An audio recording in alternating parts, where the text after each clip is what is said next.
Techlandia is recorded at the Central Office on the East Side in Portland. Central Office is a one-stop for all your office or meeting needs. Check them out at centraloffice.com.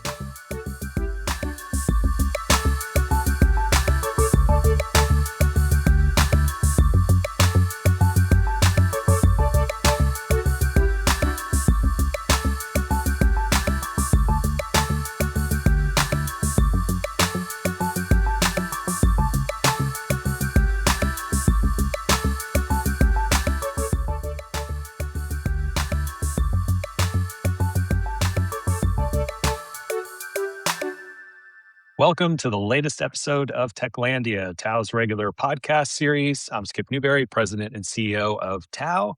And with us as our guest, we have Shane Tews, who's a Senior Fellow at the American Enterprise Institute. And Shane, thank you for joining us. Thanks for having me, Skip. I love talking about technology, so this will be fun.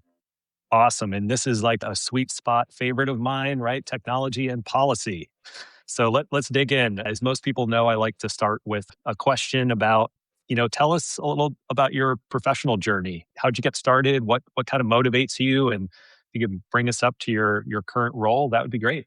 Sure, absolutely. I actually came to Washington, D.C. as an intern and realized I was a policy dork, and I stayed, so I never left. I've had the good fortune of working in Congress. I've worked in the administration. I haven't worked at the Supreme Court because I'm not a lawyer, but I do pay attention to their cases. And along the way, I learned a lot about interstate commerce and how things worked in the analog world with the Telecom Act of 1996, which is having its 30th anniversary this year. And then a company named VeriSign, who runs .com and .net, the people that make sure you get when you type in a domain name, it goes where it's supposed to go, asked me to come in and work for them. So for 12 years, I was their legislative person, or actually congressional and all international government relations person, working on all kinds of things. And it was at that time really trying to move the analog world into the digital world that we know exists today. So it's been a really fascinating journey. The one thing I always remind people is that whatever laws are on the book are still on the book, even if it happens in a digital world. So we're seeing some really interesting kind of struggles right now where people think things need to be, you need to regulate again. And you're like, well, the regulation's actually there. Let's just actually enforce it. So it's been a fun journey. Yeah, I mean, it's a fascinating kind of game in terms of how to take what is a slow, deliberate and plotting process, making legislation, and apply it to a fast-moving world of technology, which only seems to get faster by the day. I'm wondering, what are some of the things that you've encountered where it kind of shines a spotlight on just how hard it is to reconcile good legislation with, the fast-moving pace of technology? Well, I'm actually going to use a different thought. I'm planning a trip right now, and I still am old school. If I can, I like to get an old map. I like to actually kind of geospatially think about where I'm going if I'm going to drive. And it's really hard to get physical maps now. I love Google Maps. I love being able to put lots of information, and it's great once you're on, in the car and on the path that the device, it works as long as you have connectivity. I have had trips where the connectivity didn't work, and I had to, luckily I had thought about what I was doing before I got in the car. But the other day, actually, I was taking my mom someplace, and she said, "Are you sure you know where this is? Let me go get the phone book." And I was like, "Mom, you still have a phone book?" Like, well, I might, the Smithsonian might want that. Let me just. But I also was at the Consumer Electronics Show this January. I love going to that show. And it's interesting, you're starting to see the younger generation, they don't want everything on one device. I'm a huge, my phone goes everywhere with me. It does everything for me. I mean, it wakes me up in the morning. It knows what I want to do. In the middle of the night, I have to take notes on it. I'm not supposed to, but it's where my brain goes.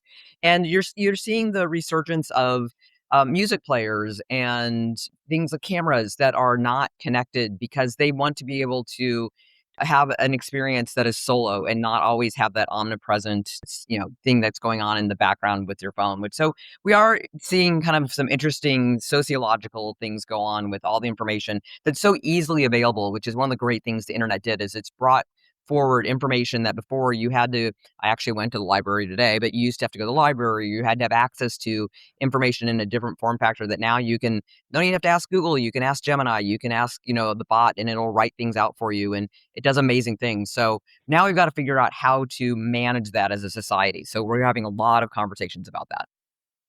Well, I just want to kind of double click on that idea of, people want flexibility and want to be able to use a multitude of different devices kind of fit for purpose. I was also at CES, and what struck me was the Lenovo keynote at the Sphere. And their whole big thing thematically was, hey, we're trying to create a world of personalized AI that works across devices, across platforms, all interoperably. And there's lots of different use cases, and you need a variety of different types of technology and software that is designed for those use cases specifically, but it still should work reasonably well together.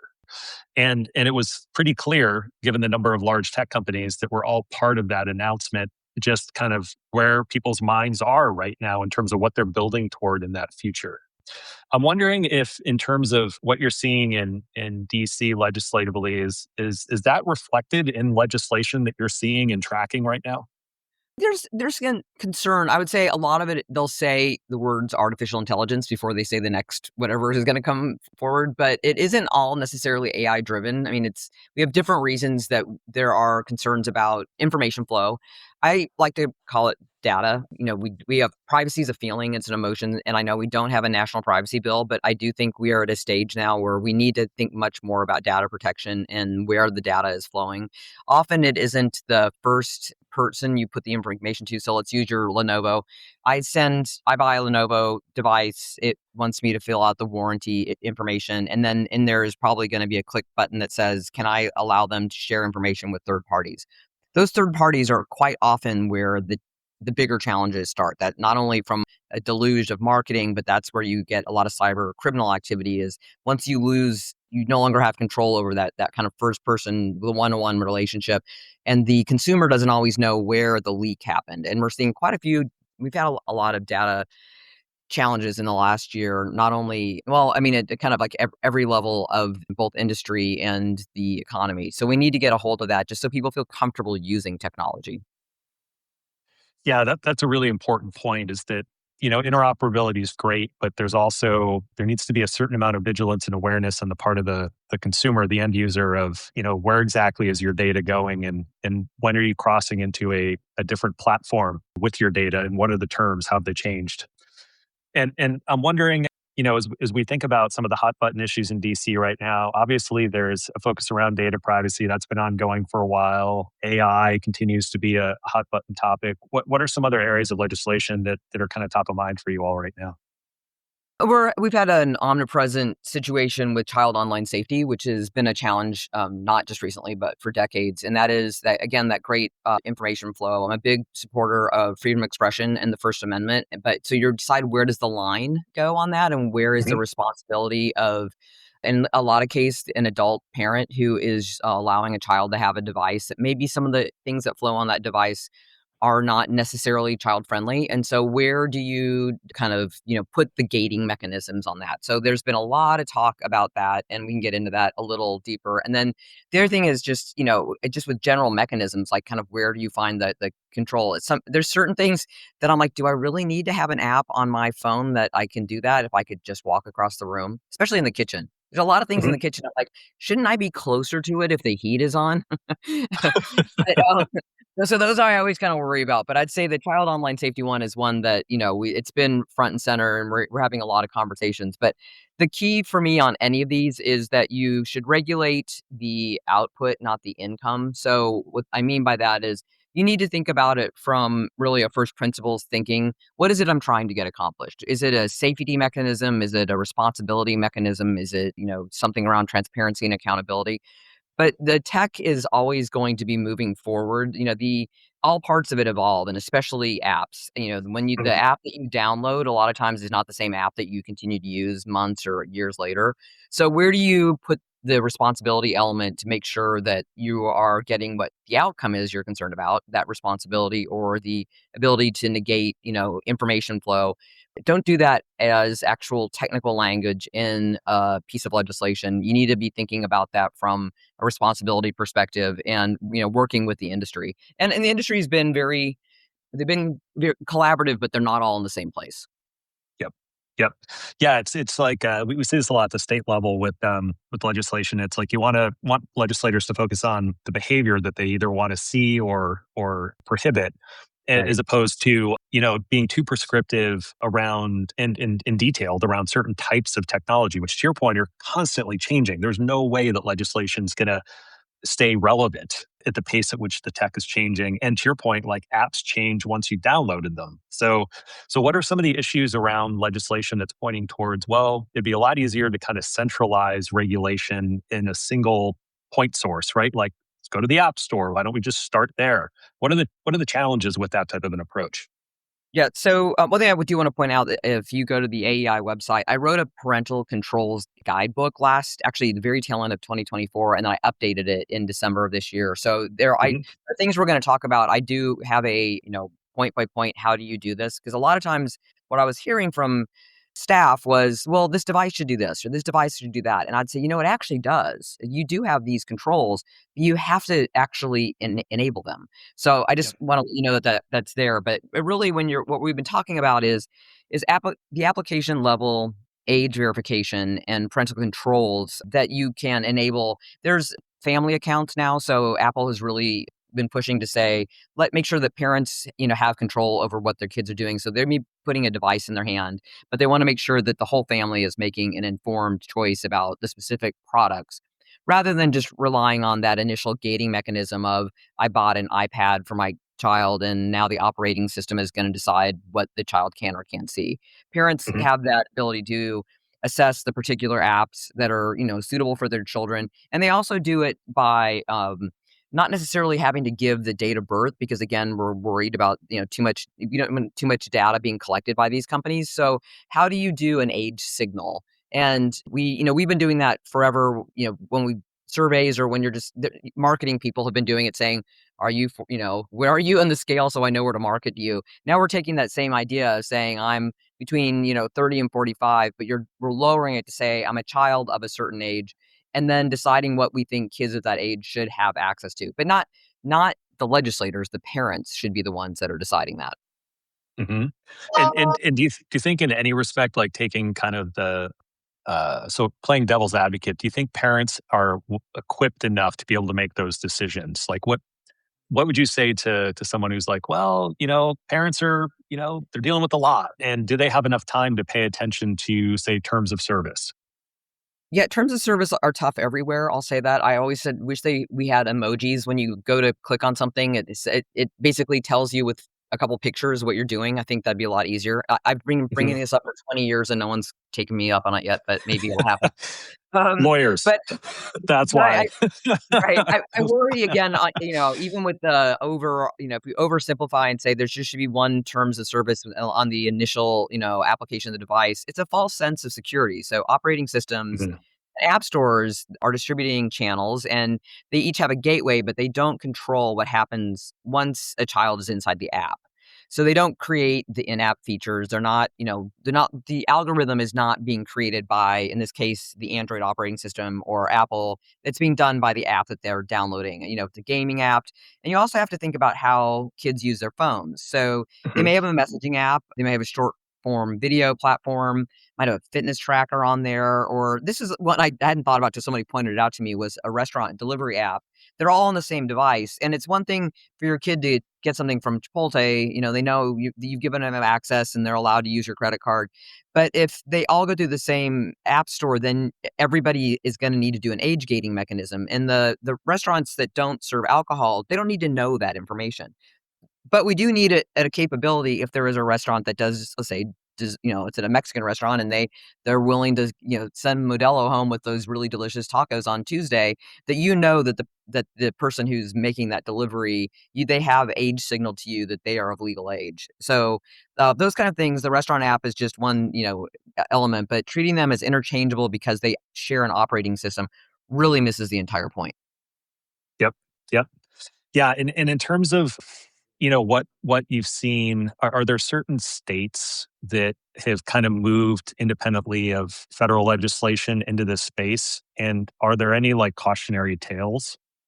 Yeah, we touched on it, but the whole idea that apps evolve over time. So this is really critical. That it's verifying a user at download doesn't address how an app evolves through the updates and how the features that work together over time, or how the design choices affect minors as a product may mature. They may grow into certain things. I actually had this conversation with a friend of mine the other day. She said, "Oh yeah, my son's going to college. He's a freshman, and his dad still attached to dad's phone because the parent-child relationship's been like that since he's had the phone for quite some time." And she's like, "How do I disengage that?"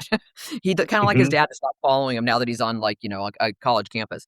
So that's things like that. But the social media platforms in particular are constantly testing new features and tweaking algorithms and changing engagement mechanics. Sorry on that word.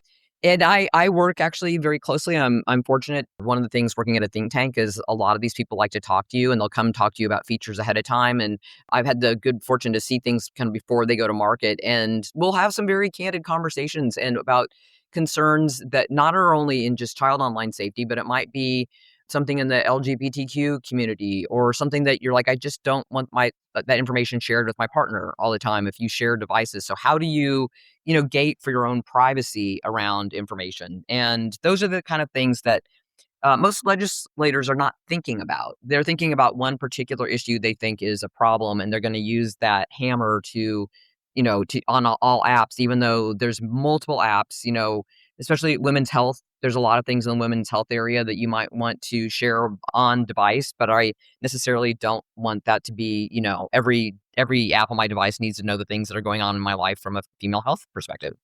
Hmm. Yep.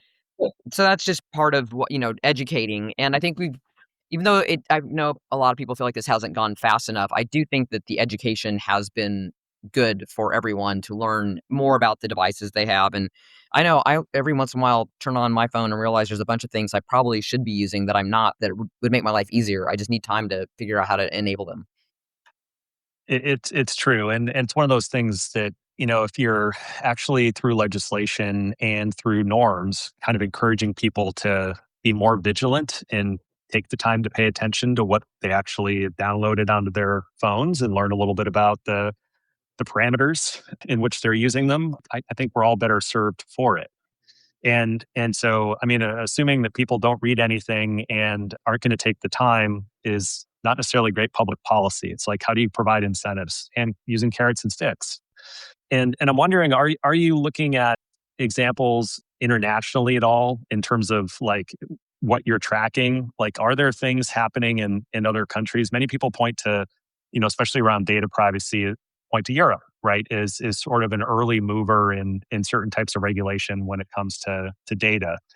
Are there any examples coming out of Europe, good or bad, or instructive or not, that Well, you're seeing?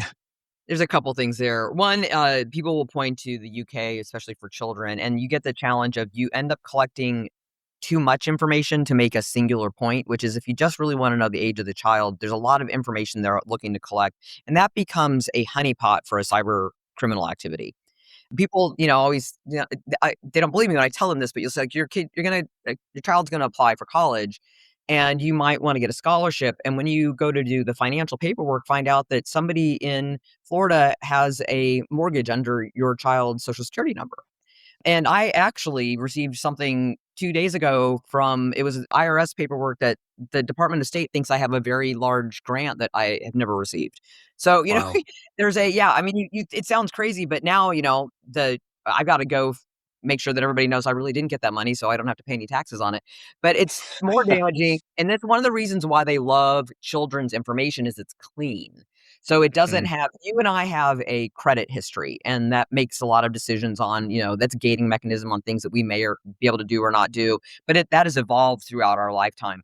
Kids have a very clean credit history. So they love stealing children's information and being able to tweak it so it looks just enough like an adult, and they get credit card. They also do it to seniors a lot too. I take care of my mother's finances, and I'm constantly having to comb through to see where, and a lot of people get these in text messages that you owe money for an Easy Pass, or you have a UPS package that will only get delivered if you pay this fine. So you've got to be on very vigilant and watch where your information flows, because once they get a hold of your text number and you're not cognizant of what the possibilities of criminal activity are there, you fall prey to that pretty easily.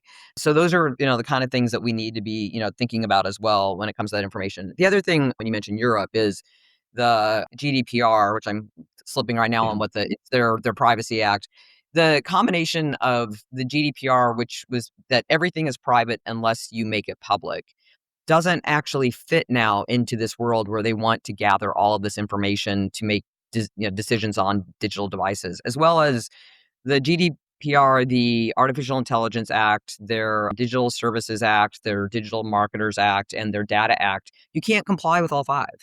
I mean, I've written about this Right. and I was like, your risk officer, if you're lucky enough to be a big enough company to have a risk officer, has got to decide which one is going to be the least amount of money I'm going to get fined. And I might decide I'm going to slide on the other ones, or I'm going to have to commit to one because I know I can make the gating mechanism with that regulator. But it means that I run afoul of two other pieces of their regulation because they haven't taken the time to actually collaborate on that. So that is absolutely not a path forward for the United States. And unfortunately, we're seeing Brazil emulate that. Japan just recently did similar to the Digital Markets and the Digital Services Act.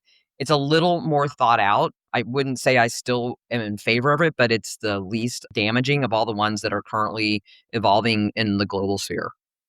hmm So tell me more about back to the US. If we're going to avoid a situation like that where there's too much compliance headaches, where we're stifling inadvertently or unintentionally a lot of the small innovative companies that we hope to kind of grow and add competition to the marketplace, that's not something that we, as a country, I would think would want to try and push legislatively. If, in terms of an alternative to what you're seeing in terms of this international trend towards overregulation, tell me more about the Parents Over Platforms Act and why is that sort of in your mind a better approach? So the Parents Over Platform Act, which is HR 6333, I think, it focuses on making smartphone apps and app stores safer for kids. That's their goal, especially for younger teens and children who use phones. They also use tablets and other connected devices. We have to remember that the mobile device, even though it's highly popular, is not the only way. We still have web presence there. But you really want to make sure that you align your responsibilities with the capability of the age bracketed child and the device. So you give developers clear guidance about what is expected based on the features that they offer for this app. You give parents meaningful information to make choices about specific apps. And then you need to preserve room for innovation, like we talked about, especially for low risk applications. If they want to put in add ons, that they don't have to go through too many hurdles for things that aren't actually important or aren't valued in what it is that they're creating, while ensuring that those high risk features that somebody might put on are properly managed. And so you create a framework that can be adapted to the technology as it evolves. And because of the principles of where the responsibility lies, with the idea of having somebody who's managing this and remaining constant, allows those applications to change, but with the idea of you have the responsibility and you're looking at that as the owner, the app, the app designer of who you're selling to and who your current customer base is. You have to remind it's not just the downloading, it's the use of the app for quite some time, many years to come. Mhm. And for folks who might want to learn more kind of about this space and see how they might potentially get involved in helping to, push certain types of legislation. You mentioned a couple of pieces that you've published and updated earlier in our conversation. What direction would you point people in? Any resources do you recommend that folks check out? Sure. So I'm at the American Enterprise Institute, and we are aei.org. If you just look up my name, Shane Tews, Shane, that's Tews, type in parental controls or type in kids, kind of a keyword search, you'll see that I've been writing on this for several years, as has many of my colleagues. So you can see my research and the pieces I've done. You can see some of my other colleagues, and then there's other think tanks in Washington who've done a lot of work on this. There's a group called R Street who's been working on this for quite some time. They've been very vocal. They spend more time on state legislation than I do, candidly. I read a lot of their pieces to find out what's going on in the states because I spend most of my time doing Washington and international work. But the states have Mhm. definitely been very, very active in this area. But I think that, the word soup that Washington likes to create, where you use like the pretty words, but you don't understand what they really mean in the legislative context, that's where we need to look out. So remember, it's about transparency and accountability always, but making sure that you put that responsibility at the right level of the technology. So you don't want it in the operating system. You really want to be thinking about it on the individual apps. And that goes for gaming apps as well. Parents know that from kids that are gamers, and soon to be much more of our artificial intelligence chatbot. We'll have to Mhm. see how that goes. So we know we're seeing some challenges right now with that, with some particular groups that are not age gating, and they've got some pretty racy stuff out there. Yep. Yeah, I mean, between gaming, predictive market apps, things like, to your point, a fitness tracker, all very different use cases with very different risks associated with them. Yep. Yep. All right. Well, as you're wrapping up here with us, I'm wondering, what do you listen to and read just in general to kind of stay on top of things? Doesn't even necessarily have to be in this space specifically, but what are some recommended books or podcasts Sure, that you're absolutely. checking out So regularly? Yeah. actually, my favorite thing to do now is I make my own podcast using Notebook LM. So if you have a Gmail account, you can go over to Gemini, but and what I do is I get a series of daily clips in the morning, and like all of us were busy and you wish you had time to read them all. What I do is I Mhm. gather them all, put them into a Google Doc, and then I take it over to this thing called Notebook LM, and it makes it into its own podcast that are usually around somewhere between 10 and 15 minutes. And I'm lucky that where I live, I can walk to most of my meetings. And so I'll listen to the podcast that I made while walking to the meeting, and I'll mentally note that which articles I need to go back and read. But it gives me a really good overview. And candidly, as much as I love podcasts, I've gotten them so it's exactly what I need to know. So I don't spend as much time watching or listening to some of the others. But I have to admit, I'm really a tech dork. So almost all the ones that I try, every once in a while spreading my wings, and I'm like, this doesn't interest me. I want to go back and listen to see what's going on in the Wall Street Journal tech podcast. I'm just finishing a book called Reshuffle, which is about the idea of, how do we reorganize both our society and the economy to take advantage of this level of technological disruption we're having right now. Mhm. And the key example I'm sure a lot of your listeners know about is like AlphaGo. It's when you give the machine the end game, but you don't give it necessarily all the rules. And they came out with all these different moves that people had never actually done playing Go, and humans have been playing Go for a long time. You think about that from a societal perspective, where you say, just because we've been doing this a particular way for quite some time doesn't necessarily mean it was the best. It was just the most efficient with the tools we had at the time. And now I just went to a quantum conference down in Florida, and there's something called quantum annealing, which I think a lot of this is just vocabulary. Some people will say, well, that's not actually quantum. And I'm like, well, it's not qubits 100% have to be cold quantum, but it's this amazing technology that speeds up being able to do very difficult, specifically math problems. So the example that the CEO has used, which I think people can wrap their heads around, is back during COVID, when all of these containers were coming into the Los Angeles ports, you had to figure out what had perishable items and what were just physical entities, t-shirts, Temu stuff that could wait. And they were able to just bring in these quantum annealers for just a few days to come in and help them sort out, how they should be doing the next level of logistics, get the perishable items out so they could continue on their path. Eventually the t-shirts or the Timu would make it to those people, but they weren't top priority.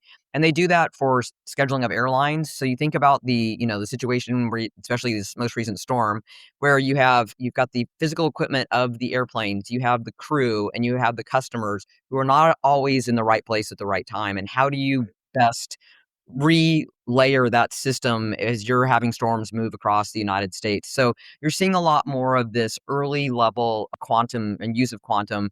Eventually, we are going to get to the quantum that scares me the most, which is it's going to completely break our encryption and make our world a difficult place. But we've got to be prepared for that. And that's the one thing I do think that we need the government to be spending some time on. That means a lot of national security issues. People will say, well, what do I care if I give all this information to the Chinese? What are they going to do with it? Well, what they're doing is they're collecting it all, and they're keeping it in these large data centers with the idea that someday they are going to break that encryption, and they're going to be able to figure out all this stuff, whether it's still value, hard to tell. But those are the kind of things that, we're doing with the kind of more sophisticated tools. But this book, Reshuffle, does a good job of explaining, how we need to be thinking about all this. So that's what I'm listening to and currently reading. Awesome. Those are some heady topics. Quantum readiness. Yes, we all need to be thinking more about that, but in particular, our government needs to be thinking hopefully long and hard about how they're getting quantum ready. So Shane, thank you so much for taking some time out of your schedule to enlighten us and shine some light on a relatively complex topic, which is tech and policy in general, but specifically, how do we tackle kind of age verification and issues around it? So, again, thanks for taking some time today. Really appreciated it. Skip, is my pleasure.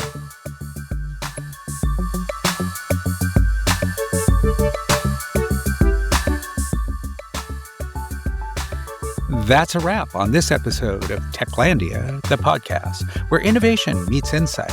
If you enjoyed today's conversation, don't forget to follow us, leave a review, and share it with your fellow tech explorers. You can follow us at techoregon.org for updates and more tech-fueled content. Until next time, stay curious, stay connected, and keep building the future.